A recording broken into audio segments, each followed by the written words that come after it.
하나님 아버지 감사합니다. 하나님 참 오늘 이렇게 뜻깊은 그런 주일을 보낼 수 있도록 인도해 주시니 감사합니다. 하나님 참 뜻깊은 세례식과 더불어서 저희들이 성탄절의 기념을 다시 한번 행사가 아니라 우리의 마음 가운데 찾아오신 예수님을 기억하는 그런 시간들이 되게 해주심에 감사드립니다. 이 모든 것 하나님께서 허락해 주신 줄 믿습니다. 예수님의 이름으로 기도드렸습니다. 아멘. 제가 이제 설교를 준비를 많이 해왔는데요. 다 하면은 큰일 날 것 같고 성은 자매가 벌써 이렇게 안 돼요 목사님 이러시는데 네, 알았어요. 다 안 할 거예요. 제가 오늘 말씀을 준비하면서 그런 마음이 들었습니다. 저는 그 사진에 많이 이렇게 속았어요. 사진에 초원이 있고 이렇게 자연 환경이 있는 그런 사진들을 보면 어렸을 때는 제가 굉장히 선망을 했습니다. 굉장히 동양했어요. 나도 저렇게 좀 멋진 데 가서 낚시도 하고 좀 멋진 데 가서 차로 이렇게 좀 캠핑도 좀 하고 뭐 이런 생각을 좀 많이 했었거든요. 그런데 이제 얼마 전에 몇 년 전이죠. 몇 년 전에 제가 몽골 선교를 다녀오게 되었습니다. 몽골 선교 갔다 와서 제가 모든 게 다 깨졌어요. 몽골에 가니까는요 초원이에요. 초원인데 자연 그대로의 사진들이 그런 게 똑같이 있어요. 그 숲이 많고요, 물도 있고요, 거기에 낙타도 있고, 그리고 뭐 소도 있고, 말도 있고, 이런 것들이 펼쳐져 있어요. 광활한 그 대자연 앞에. 사진으로 보면 되게 멋있는데 막상 가서 보니까 너무너무 힘든 거예요. 뭐가 힘드냐면은요, 일단 가축 분뇨가 많아요. 그래서 가는 데마다 소똥, 말똥, 개똥 뭐 이런 거 다 있어요. 너무너무 힘들었고요. 그 이동하는 가운데 선교지를 이제 이동하는 가운데서 잔디밭이 있었는데 우리가 보통 이렇게 사진을 보면은 잔디에 누워서 보통 캠퍼스 사진이죠. 캠퍼스 사진에 누워서 책 보거나 이렇게 그 이성 간에 거기서 활짝 웃는 모습도 이게 멋있잖아요. 저보고 잔디에 누워보라고 했어요. 제가 잔디에 누웠어요. 누웠더니 온갖 벌레들이 다 나왔어요. 그래서 제가 막 긁느라고 제가 정신을 못 차렸어요. 제가 알았어요. 대자연은 좋은 게 아니구나. 몹시 힘들고 불편하고 괴로운 거구나 라는 생각을 하게 되었습니다. 오늘 말씀이 하나님께서 대자연을 통해서 특별히 동물들을 통해서 하나님의 능력을 잘 드러내고 계십니다. 그것이 바로 오늘 39장 5절부터 30절까지의 말씀의 내용인 것이죠. 그 중에서 무엇보다도 뭐 여러 가지가 나옵니다. 여러 가지가 나와요. 뭐 사자와 까마귀도 나오고요. 그리고 두 번째로는 산연소와 암사슴도 나옵니다. 그리고 들나귀와 들소도 나오게 되고, 그리고 타조와 말도 나오게 되고, 매와 독수리가 나오게 됩니다. 근데 저는 이 모든 것을 다 함축해서 한마디로 표현하고 싶어요. 오늘 말씀을 통해서 하나님께서 욥에게 질문하는 거예요. 그 욥에게 질문하면서 뭐라고 얘기하냐면은 하나님의 능력을 드러내고 계시는 거예요. 그게 대표적인 것이 타조입니다. 타조. 그 타조는 타조가 알을 낳으면 알을 버려두고 딴 데로 도망간대요. 그럼 알은 어떻게 살아요? 그냥 지가 알아서 살아야 되는 거예요. 근데 그거를 왜 그렇게 했느냐? 하나님 입으로 스스로 얘기하세요. 내가 지혜를 안 줬기 때문이다 라고 얘기하시는 거예요. 그래서 여러분들이 제 말을 안 믿으실 것 같아서 제가 말씀으로 PPT로 준비했습니다. PPT로 한번 띄워주시겠습니까? 예. 욥기서 39장 말씀, 창조세계의 신비와 다채로움, 그 다음 장에 보시면 이제 PPT로 나올 겁니다. 네. 근데 그거는 이제 19절이고요. 18절은 없나요? 그 전에 없나요? 19절 이전에. 그 이제 말이고요. 19절은 말이고, 18절에서부터 제가 읽어보겠습니다. 그러나 그것이 몸을 떨쳐 뛰어갈 때에는 이것도 이제 17절은 없나요? 예.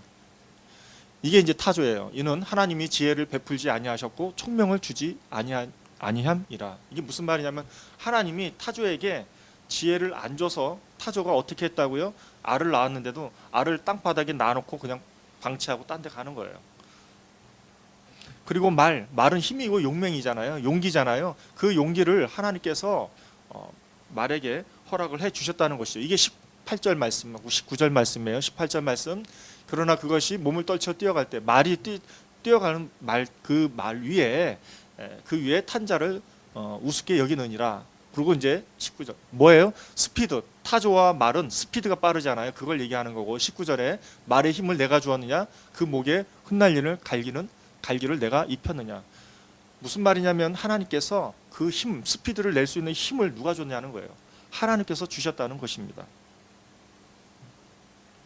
그리고 나서 이제 매와 독수리가 나오는데요. 그 매와 독수리를 통해서 하나님께서는 습성을 허락하셨다라고 말씀하고 있습니다. 이걸 통해서 저와 여러분들은 무엇을 알 수 있냐면 하나님의 능력을 알 수가 있는 것이죠. 이 동물들조차도 하나님께서 지혜를 주시고 하나님께서 힘을 주셨기 때문에 가능하다라는 것을 말씀해주고 가르쳐주고 있는 것입니다. 사도 바울은 하나님의 능력을 통해서 약하신 예수님이 다시 부활하셨다라는 말씀을 하고 계세요. 그게 바로 고린도후서 13장 말씀이에요. PPT를 한번 띄워주시겠습니까? 고린도후서 13장 4절 말씀에 보면은 이렇게 나와 있습니다. PPT로 띄워주시면은요, 다 같이 한번 읽어보실까요? 시작. 그리스도께서 약하심으로 십자가에 못 박히셨으나 하나님의 능력으로 살아계시니 우리도 그 안에서 약하나 너희에게 대하여 하나님의 능력으로 그와 함께 살리라. 아멘. 예수님도 약하셨대요. 약하셔서 십자가에 못 박히셨는데 하나님의 능력으로 부활하셨다라는 거예요. 하나님의 능력이 이렇게 대단한데 저와 여러분들의 삶에서 하나님의 능력이 어떻게 드러나야 되는가라는 도전을 주시는 것이죠.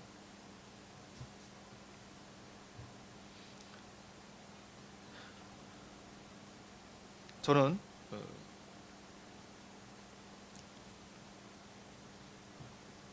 말씀을 묵상하는 가운데서 저의 부끄러운 제 모습이 떠올랐습니다.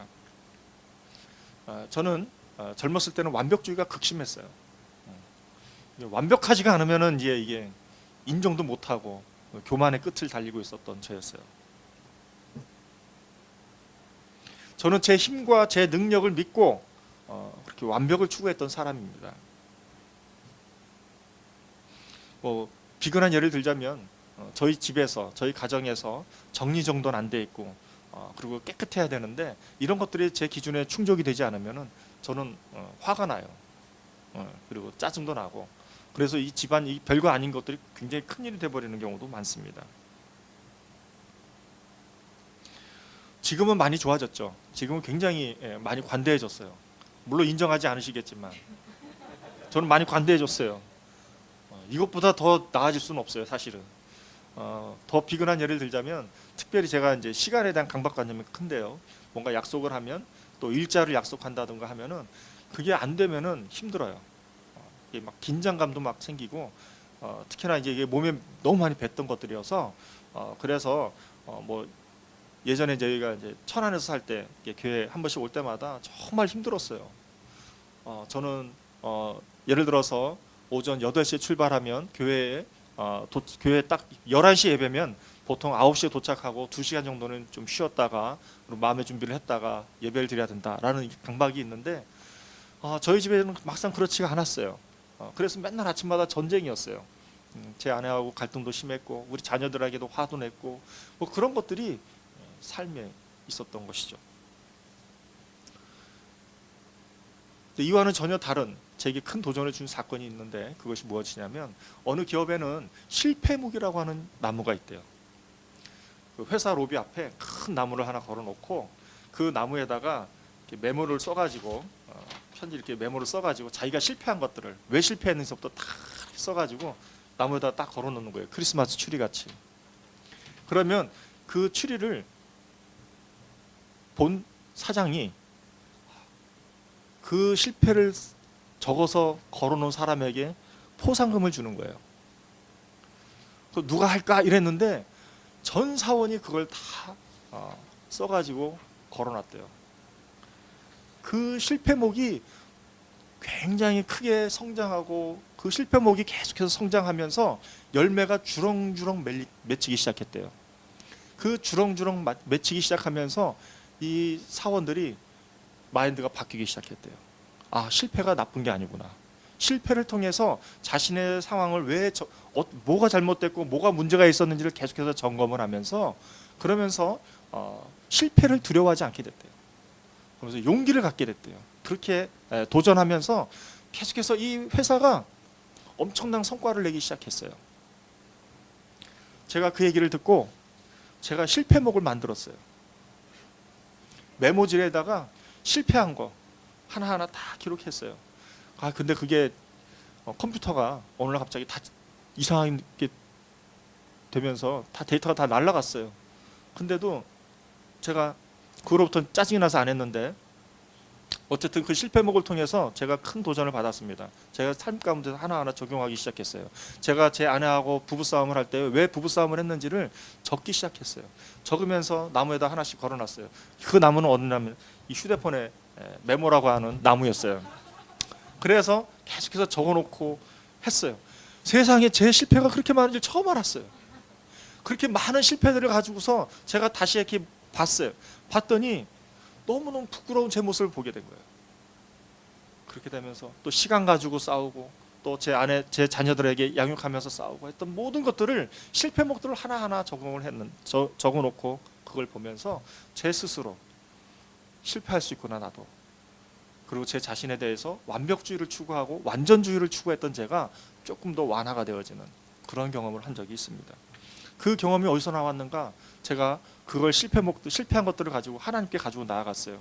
하나님, 저 이것 때문에 너무나도 싫고 억울하고 분노가 생기는데 하나님, 이거 어떻게 해야죠? 그런 실패들을 하나님 앞에 가지고 나아갔을 때에 하나님께 제 심령을 위로하시고 어루만져 주시고, 그럼으로써 하나님의 능력으로 조금씩 제 완전주의와 완벽주의를 하나하나 풀어가면서 또 완화시켜 주시면서 지금에까지 이르게 되었던 것이죠. 저희 교회도 마찬가지입니다. 저희 교회도 이제 개척교회예요. 이제 개척교회라고 말하기는 그렇지만 이제 기도처가 된 거예요. 저희 교회는 기도처인데 교회와 기도처의 차이는 하나예요. 성도가 10명 이상이면은 교회가 되고요. 설립 예배를 통해서 교회가 10명 이하면은 기도처예요. 저희는 지금 이렇게 딱 언뜻 보면 목사님 10명 되는데요. 맞아요. 10명 되는데 저희가 조금 더 엄격하게 좀 성도님들이 좀 모아지면 설립 예배를 드리려고 준비를 하고 있었어요. 어쨌든 간에 저희 교회는 개척교회예요. 개척교회인데 기도처고, 그런데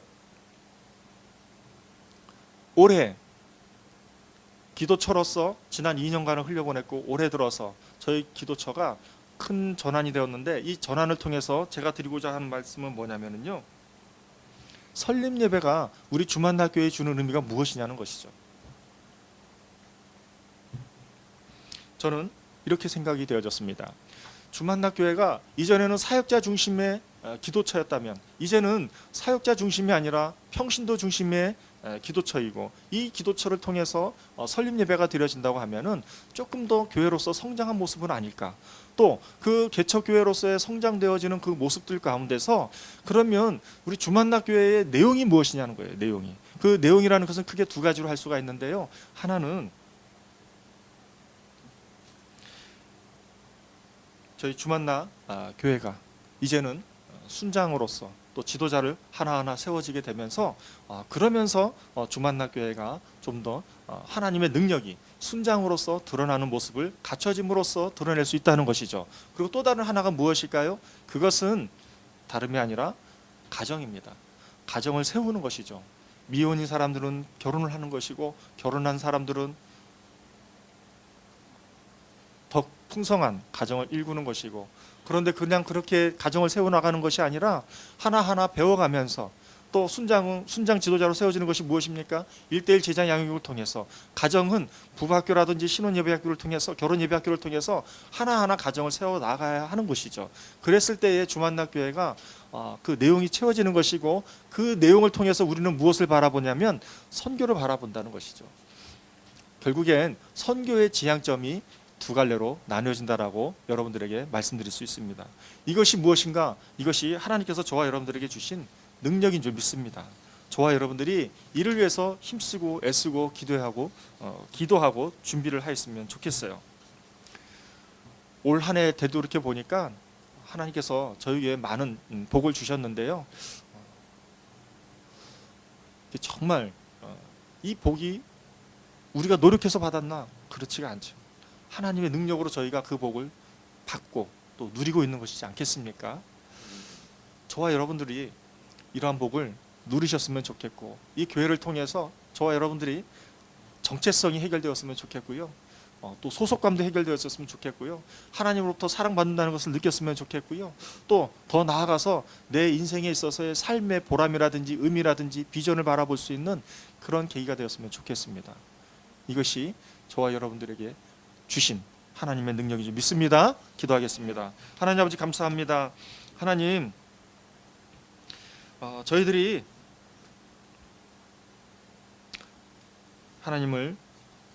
하나님께서 저희들에게 주신 능력을 인식하고 인지하게 하여 주시옵소서. 그 하나님의 인식과 인지를 통해서 하나님 내 삶에 하나님의 능력이 보여지게 하여 주시옵소서. 저희들의 눈을 열어 주시옵소서. 귀를 열어 주시옵소서. 하나님의 능력을 보고 듣고 깨달아서 하나님 그 하나님을 드러내는 그런 삶의 통로로 쓰임받을 수 있도록 축복하여 주시옵소서. 감사드리며 살아계신 예수 그리스도의 이름으로 기도드렸사옵나이다.